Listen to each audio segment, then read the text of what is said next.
Exception handling is one of the most important concept of application development. अगर आप exceptions handling को properly understand नहीं करेंगे तो आप exceptions को trace नहीं कर पाएंगे और आप exceptions को deal नहीं कर पाएंगे। अगर आप exceptions को deal नहीं करेंगे, आप उनको unhandled छोड़ देंगे तो production के अंदर आपकी application crash हो सकती है। तो इट इज़ वेरी इम्पोर्टेंट कि आपको पता हो कि एक्सेप्शन को कैप्चर कैसे करना है एंड कैप्चर करने के बाद उसको प्रॉपरली बेसिकली कैप्चर कैसे करना है एंड कैप्चर करने के बाद उसको हैंडल कैसे करना है ताकि उस एक्सेप्शन को डेवलपमेंट के अंदर ही डील किया जा सके, ना कि वो प्रोडक्शन में जाके एप्लीकेशन को कोई लॉस करे या एप्लीकेशन को कोई नुकसान पहुंचाए। तो आज की इस वीडियो में हम लोग प्रॉपरली देखेंगे, अंडरस्टैंड करेंगे कि एक्सेप्शन हैंडलिंग क्या है, आप किस तरीके से एक्सेप्शंस को कैप्चर कर सकते हैं, किस तरीके से आप एक्सेप्शन में से मैक्सिमम डाटा गेच कर सकते हैं, कैसे आप अपनी डिफरेंट लॉजिक की बेस के ऊपर एक्सेप्शन हैंडलिंग कर सकते हैं, कैसे आप एक वक्त में मल्टीपल टाइप की एक्सेप्शंस को कैप्चर कर सकते हैं और उन्हें डील कर सकते हैं। और एंड पे मैं आपको बोनस टिप में आपको बताऊंगा कि अगर आपकी एप्लीकेशन में आपको कोई बग मिलती है या आपकी एप्लीकेशन में कोई बग आता है या इशू आता है तो किस तरीके से आपने उसको अप्रोच करना है और कैसे आप उस तक पहुंच सकते हैं, प्रॉब्लम तक, और उसको एवेंचुअली सॉल्व कर सकते हैं। So stay tuned.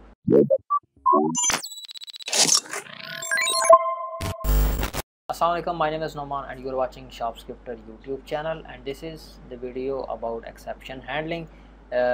This video is part of advanced C# concept। इसके ऊपर मैं एक वीडियो और बना चुका हूँ एसिंग का वेट के टॉपिक के ऊपर, उसकी लिंक आई बटन में आ रही होगी, वो वहाँ से आप जाके देख सकते हैं और डिस्क्रिप्शन सेक्शन में भी होगी। प्लस इस वीडियो के अंदर भी हम कुछ कोड प्रोड्यूस करेंगे, उस कोड की लिंक, गिटहब की लिंक आपको डिस्क्रिप्शन सेक्शन से मिल जाएगी। अगर आप कोड को देखना चाहें, उसको उसके अंदर कुछ अपने ट्विक्स करना चाहें या उसको कुछ उसमें अपनी लॉजिक इम्प्लीमेंट करना चाहें तो आप वो कर सकते हैं, लिंक आपको डिस्क्रिप्शन सेक्शन में मिल जाएगी। तो स्टार्ट करते हैं। सबसे पहले इस बात को समझ लेना ज़रूरी है कि एक्सेप्शन क्या है।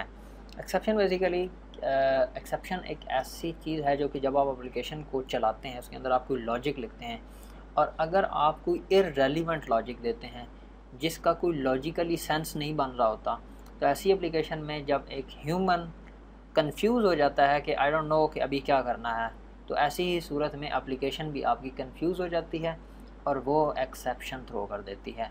इसकी बेसिक और सादा सी एग्जांपल ऐसी है कि अगर मैं आपको कहूँ कि एक नंबर को डिवाइड करें 0 से, तो आप कंफ्यूज हो जाएंगे भी why, because this is against the rule of math. So जब आप रूल्स के अगेंस्ट जाते हैं तो आपकी एप्लीकेशन में एक्सेप्शन आती है। आप एप्लीकेशन के अंदर डिवाइड करेंगे 0 से, आपकी एक्सेप्शन आएगी। इसी तरीके से अगर आप किसी नल को एक्सेस करेंगे, उसके ऊपर कोई मेथड इम्प्लीमेंट करेंगे, नो दैट इज़ नल, नल के ऊपर कोई मेथड इम्प्लीमेंट नहीं हो सकता, सो आपकी एप्लीकेशन में एक्सेप्शन आएगी। नो एक्सेप्शन आना कोई इतनी प्रॉब्लम नहीं है, प्रॉब्लम है इसकी आप एक्सेप्शन को डील कैसे करते हैं। अगर आप उसको अच्छे तरीके से डील नहीं करेंगे तो आपके लिए वो और ज़्यादा वर्स्ट बन सकती है, और अगर आप उसको अच्छे से डील कर लेंगे तो आप ऑन टाइम एक्सेप्शन पकड़ सकते हैं और उसको हैंडल कर सकते हैं ताकि वो before going to production development के अंदर ही वो सॉल्व हो जाए। तो स्टार्ट करते हैं। Let's say I have a method जिसको हम कहते हैं call. Let's say I have a method static double call divide by 0 and ये एक ले रहा है int x and int y और ये कॉल कर रहा है डिवाइड बाय 0 मेथड को, डिवाइड बाय 0 मेथड, और इसके अंदर हमारे पास ये x और y को पास कर रहा है। And here I have a static method जो कि मुझे डबल रिटर्न कर रहा है, जो कि है डिवाइड बाय 0, जिसके अंदर इंट x और इंट y पास हो रहे हैं। अब ये क्या कर रहा है कि एक रिज़ल्ट क्रिएट कर रहा है by dividing x with y and let's say it's returning the result. अब ये रिज़ल्ट रिटर्न करेगा इसको और ये आगे रिटर्न कर देगा रिज़ल्ट ऊपर हायरार्की में, और यहाँ पे मैं कॉल कर लेता हूँ कॉल डिवाइडेड बाय 0 मेथड और इसको मैं लेट्स से 2 एंड 0 पास कर देता हूँ। अब इसको मैं कर लेता हूँ console dot write line dividing by 0 और यहाँ पे ये मेरा मेथड कॉल हो गया।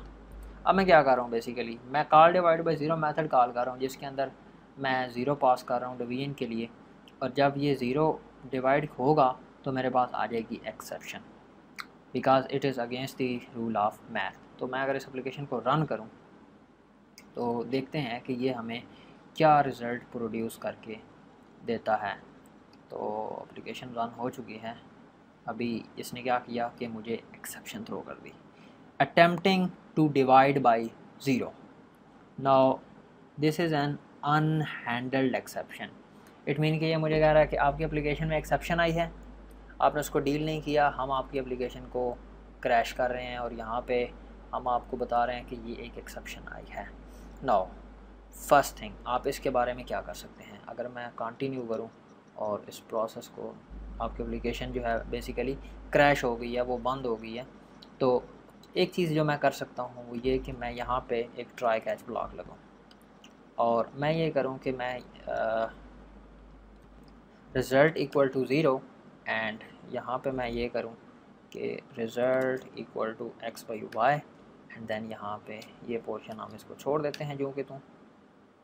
और अब अगर मैं एप्लीकेशन को चलाऊँ, लेट्स सी अब क्या होता है।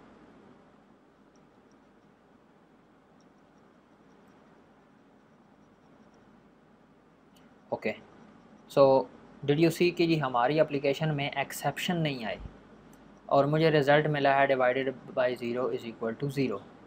नो, आप सोच रहे होंगे कि 0 से डिवाइड नहीं हो सकता और एक्सेप्शन भी नहीं आई, मुझे 0 रिज़ल्ट मिल गया है, it mean I am done, this is exception handling.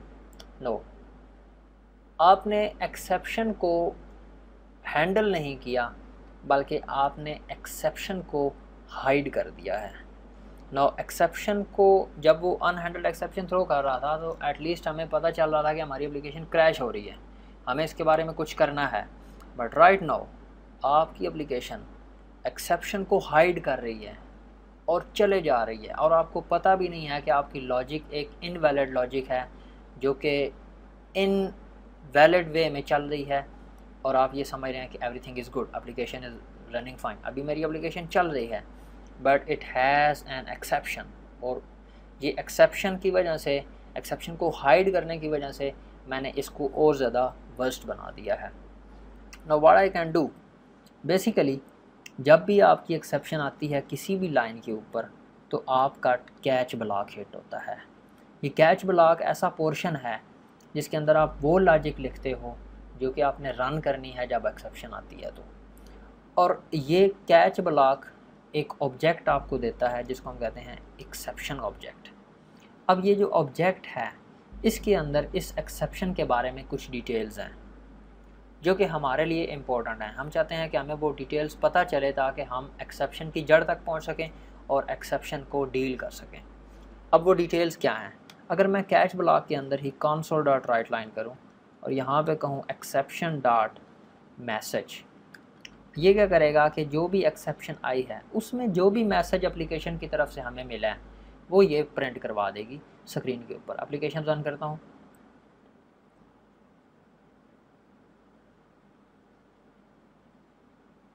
So it is saying attempting to divide by 0। तो इसने मुझे मैसेज दिया कि जी आपकी एप्लीकेशन में एरर आया है, एक एक्सेप्शन आई है which is attempting to divide by 0। But मुझे ये नहीं पता कि ये एक्सेप्शन कहाँ पे आई है, मुझे बस ये पता है कि मैं कहीं पे 0 पे से डिवाइड कर रहा हूँ और एक्सेप्शन आई है। अब ये कैसे पता चले कि एक्सेप्शन कहाँ पे आई है, किस मेथड में आई है, ये भी इम्पोर्टेंट इन्फॉर्मेशन है। उसके लिए आपका ये जो एक्सेप्शन का ऑब्जेक्ट है आपको प्रॉपर्टी देता है स्टैक ट्रेस की। स्टैक ट्रेस के अंदर आपको पता चलता है कि मेरी एप्लीकेशन के अंदर किस लाइन के ऊपर एक्सेप्शन आई और बेसिकली क्या एक्सेप्शन थी, किस मेथड के अंदर आई। तो अब अगर हम इस एप्लीकेशन को रन करें तो ये मुझे बता रहा है कि जी an unhandled an exception handling demo dot program dot divide by 0, आपने डिवाइड बाई 0 से किया तो 23 लाइन के ऊपर आपको एक्सेप्शन आई है। Now it is a good information, it is a useful information but अगर आप गौर करें तो ये मुझे बता रहा है कि लाइन 23 के ऊपर एक्सेप्शन आई है। No where is line 23? Line 23 is this, यहाँ पे एक्सेप्शन आई है। हाउ आई कैन नो कि जी लाइन 23 जो जिसके ऊपर एक्सेप्शन आई है, ये मेथड कहाँ से कॉल हुआ तो एक्सेप्शन आई? बिकॉज़ ये मेथड 3 जगह से भी कॉल हो सकता है, 4 जगहों से भी कॉल हो सकता है। मुझे नहीं पता कि ये मेथड कहाँ से कॉल हुआ है तो एक्सेप्शन आई। मे बी यहाँ से हुआ, मे बी कोई और पोजीशन है जहाँ से ये कॉल हुआ है तो एक्सेप्शन आई है, और देन एवेंचुअली ये यहाँ से कॉल हुआ है। मुझे नहीं पता कि ये मेथड, बिकॉज प्रॉब्लम की जड़ तो यहाँ पे है ना, मैं यहाँ से 0 भेज रहा हूँ, तो मुझे स्टैक ट्रेस में इन्फॉर्मेशन तो मिल रही है बट इतनी ज़्यादा नहीं मिल रही कि मैं एक्सेप्शन को हैंडल कर सकूँ। मुझे सिर्फ इतना पता चल रहा है कि डिवाइडेड बाय 0 हुआ लाइन 23 के ऊपर। मुझे ये नहीं पता कि उस मेथड को कहाँ से कॉल किया गया है और एवेंचुअल डेस्टिनेशन इसकी क्या है। पूरा ट्री का स्ट्रक्चर नहीं मुझे मिल रहा। So what I can do कि मैं अगर लेट से ये करूँ कि मैं ये ट्राई कैच ब्लॉक यहाँ से ख़त्म करूँ, और लेट से मैं इसको यहाँ से ख़त्म करता हूँ, और यहाँ से ये कैच ब्लॉक भी ख़त्म करूँ, और let me try one thing कि अगर मैं इस कैच ब्लॉक को ले जाऊँ टॉप के ऊपर अपने इस मेन मेथड में, ट्राई कैच, इसको मैं यहाँ से कट करूँ, यहाँ पे पेस्ट करते हैं, और यहाँ पे मैं कहूँ exception ex and console dot write line ex dot message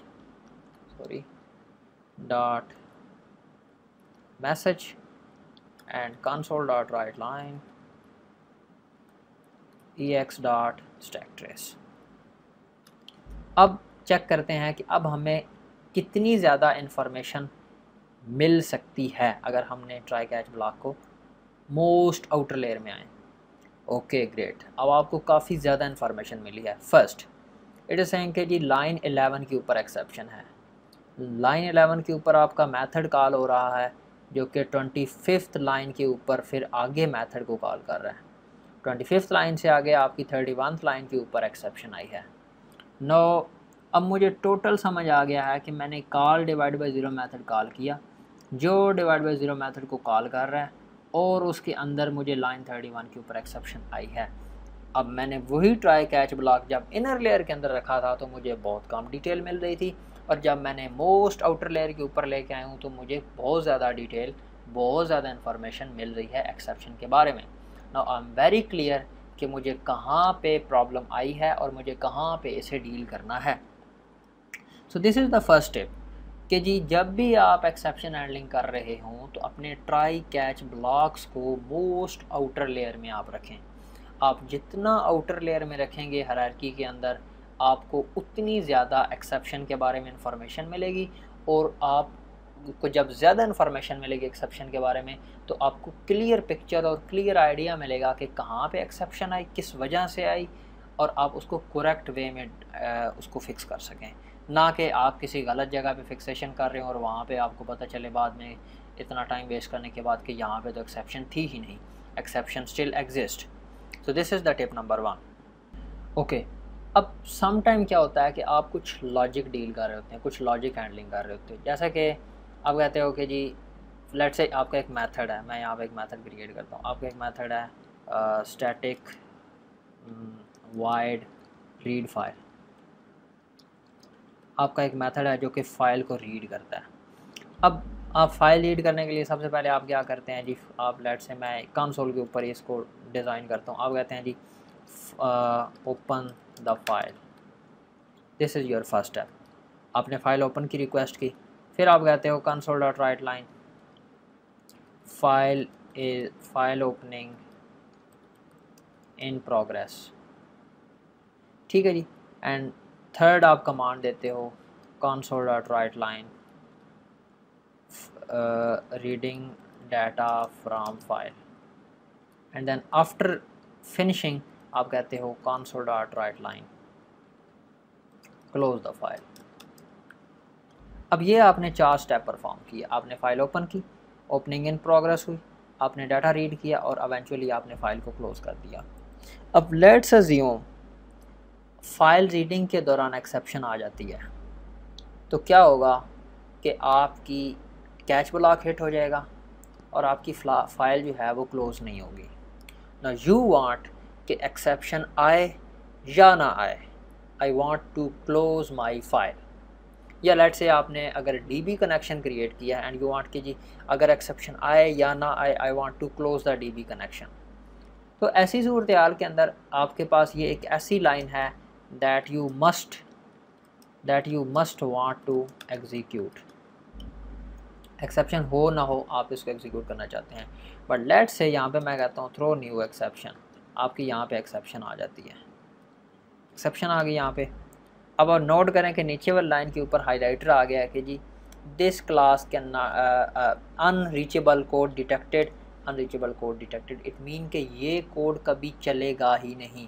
अगर मैं यहाँ पे आपको दिखाऊं, अगर मैं लेट से इसको ट्राई कैच ब्लॉक में लेके आऊँ और यहाँ पे इसको यहाँ से कंट्रोल X करूँ, यहाँ पे लेके आऊँ, यहाँ पे मेरे पास लेट से मैं इसको कहता हूँ console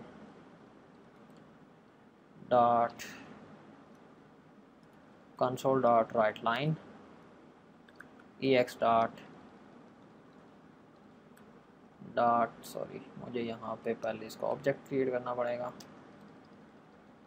ex dot message.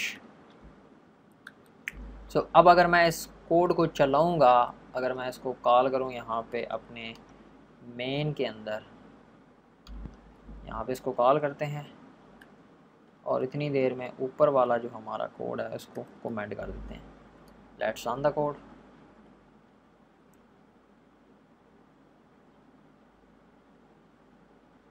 Okay, so आपने ओपन की फाइल ओपन करने के बाद आपने इन प्रोग्रेस में चले गए, आपने रीड किया डाटा एंड देन आपके पास एक्सेप्शन आ गई।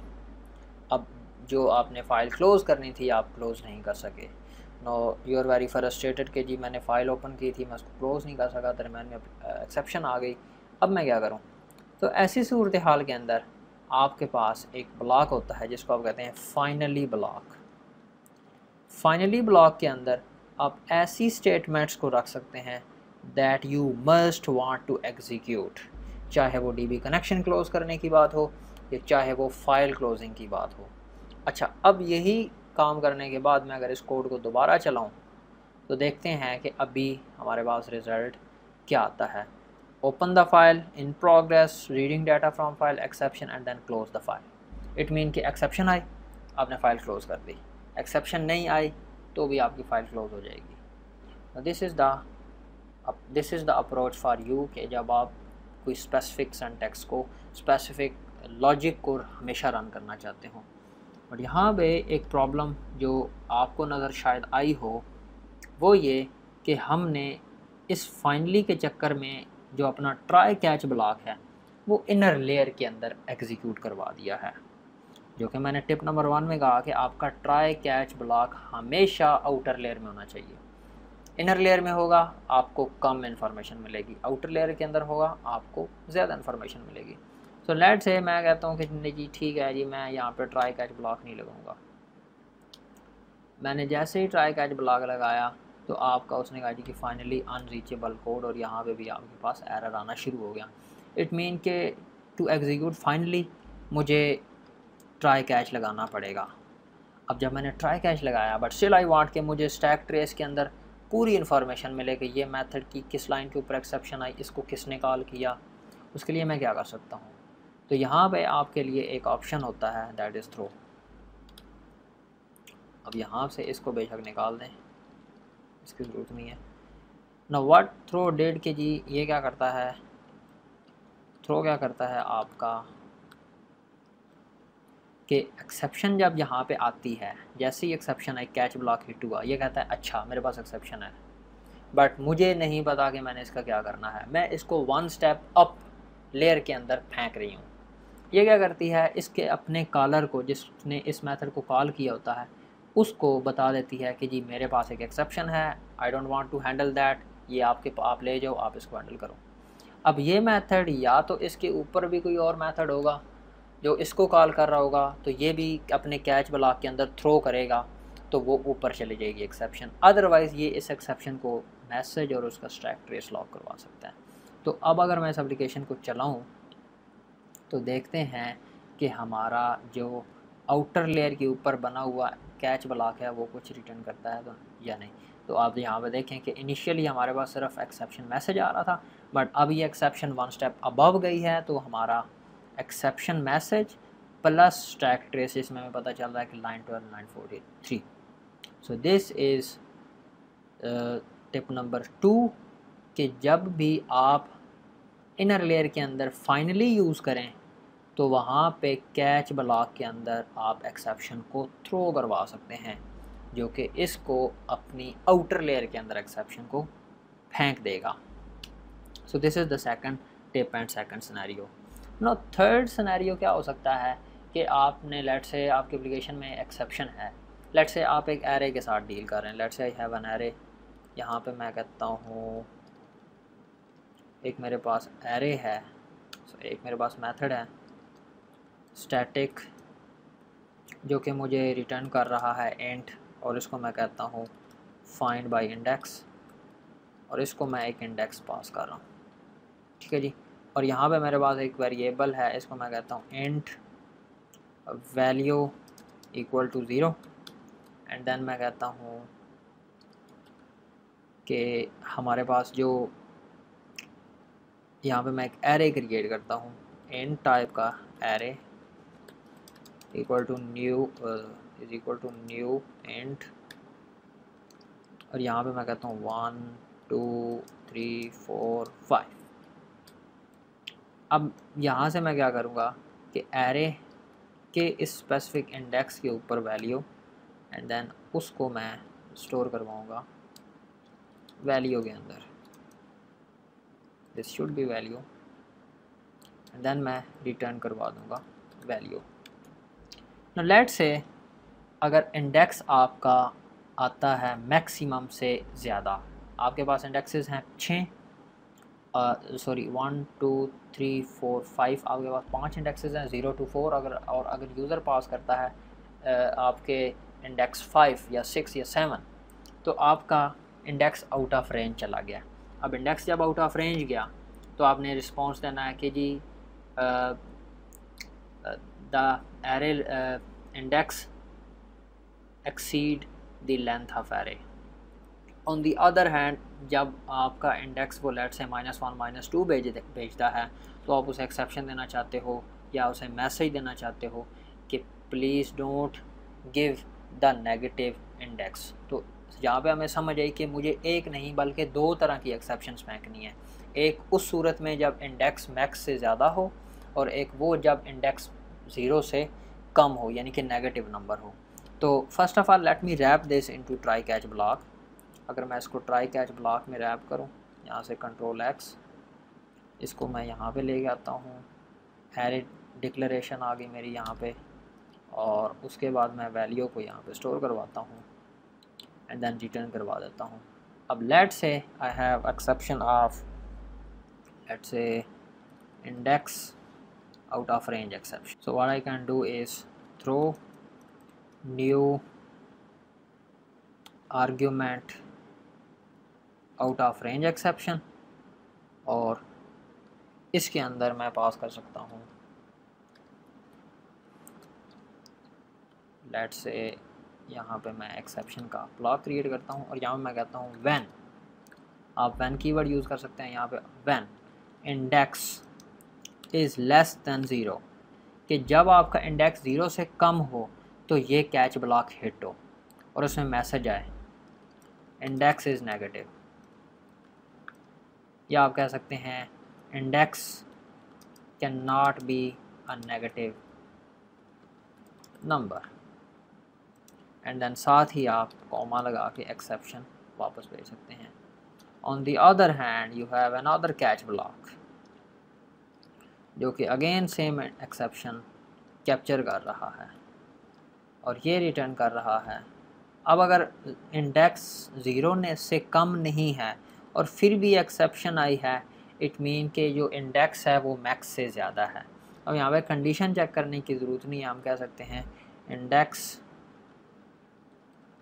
Exceed the max array length.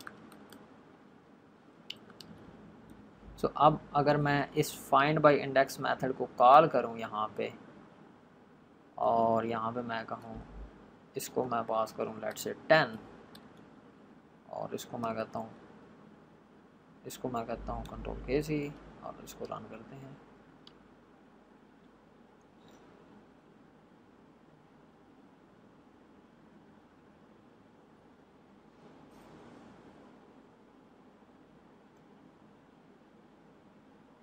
सो हमारे पास आया है index exceed the max array length. अब अगर मैं यहाँ पे यही इसको -1 कर देता हूँ, लेट्स से -1 कर देता हूँ, और अब एप्लीकेशन को रन करता हूँ,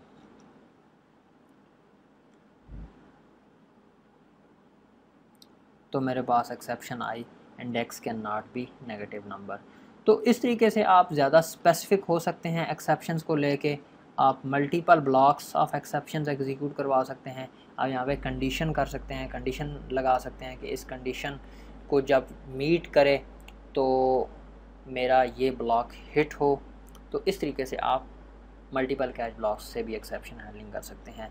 सो this is the tip number 3 या पॉइंट नंबर 3 कि जब आपने मोर स्पेसिफिक जाना हो तो आप स्पेसिफिक कैच ब्लॉक्स को यूटिलाइज़ कर सकते हैं। एंड अगेन ये आपके पास इंडेक्स आउट ऑफ रेंज या argument out of range exception या अनऑथोराइज्ड एक्सेप्शन या डिवाइड बाय ज़ीरो एक्सेप्शन, ये सारी क्लासेस एवेंचुअली इनहेरिट होती हैं एक्सेप्शन ब्लॉक से। और अगर आप यहाँ पे कैच ब्लॉक लगाएंगे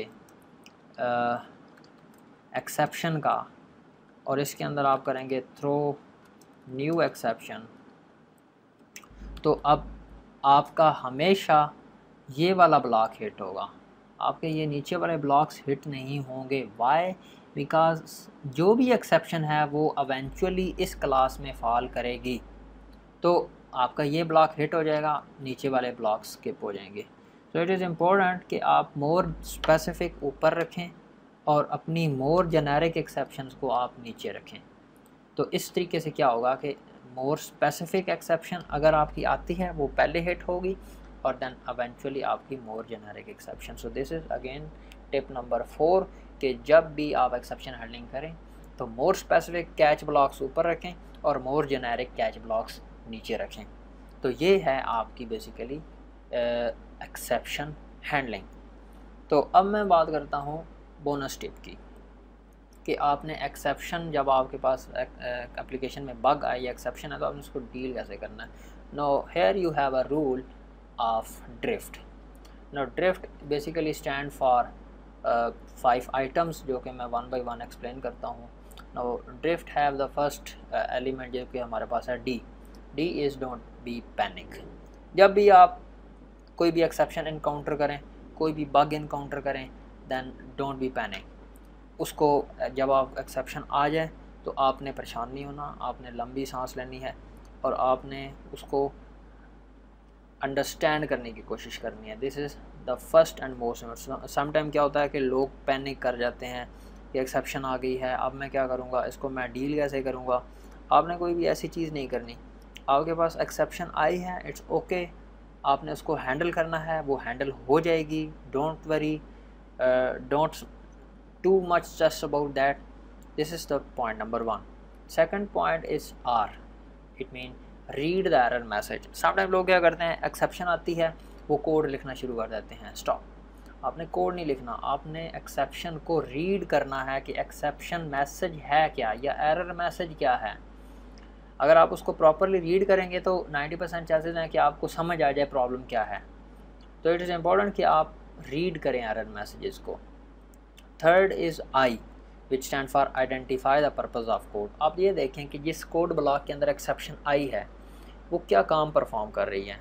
अगर आपको ये पता चल जाएगा कि यहाँ पे हो क्या रहा है तो आपको एक्सेप्शन हैंडल करना आसान होगा, क्योंकि आपको पता है कि अच्छा अगर यहाँ पे ये काम हो रहा है तो एक्सेप्शन उसके रिलेटेड आएगी। जैसे कि एक मेथड है जो फाइल रीड कर रहा है, तो वहाँ पे एक्सेप्शन आई है, तो आपको पता है कि ऐसा हो सकता है कि अनऑथोराइज्ड एक्सेस या एक्सेप्शन आई हो, या फाइल रीडिंग के दौरान कोई एक्सेप्शन आ गई हो, और you are more specific about the exception. तो इट्स इम्पॉर्टेंट कि आप आइडेंटिफाई करें उस स्पेसिफिक पीस ऑफ कोड का पर्पस जिसमें एक्सेप्शन आई है। Fourth step is F, which is figure out what breaks the code. आप ये अंदाज़ा लगाने की कोशिश करें कि आपके उस स्पेसिफिक कोड के अंदर कौन सी ऐसी लाइन है या कौन सा ऐसा ब्लॉक है जिसने आपकी एक्सेप्शन अकर करने के रीज़न बनी है। And then fifth is try a new solution, T, try a new solution. अब देखें कि आप उस कोड को कैसे चेंज कर सकते हैं, उस लॉजिक को कैसे चेंज कर सकते हैं, उसके डिफरेंट सोल्यूशंस देखें ताकि आप उस एक्सेप्शन से बच जाएं। और यहाँ पे इंपॉर्टेंट ये है कि ऐसा भी सम टाइम होता है कि आप एक एक्सेप्शन से बचने के चक्कर में एक और एक्सेप्शन जनरेट कर देते हैं। तो इट इज़ इम्पोर्टेंट कि आप ये प्रॉपरली उसके डिफरेंट सोल्यूशंस देखें और उसमें से जो भी सोल्यूशन बेस्ट हो जो कि आपकी एक्सेप्शन को भी डील करे और भी कोई चीज़ ब्रेक ना करे, वो आप इम्प्लीमेंट करें। So this is the 5 step to deal with any type of bug और एक्सेप्शन। तो ये हमारी आज की वीडियो थी एक्सेप्शन हैंडलिंग की। उम्मीद है आपको पसंद आई होगी। तो बस आज के लिए इतना ही। अगर आपको वीडियो पसंद आई है तो वीडियो को लाइक और शेयर करें। अगर आपके माइंड में कोई क्वेश्चन है तो कमेंट सेक्शन में लिखना ना भूलिएगा। ज़िंदगी रही तो फिर मिलेंगे इंशाल्लाह एक और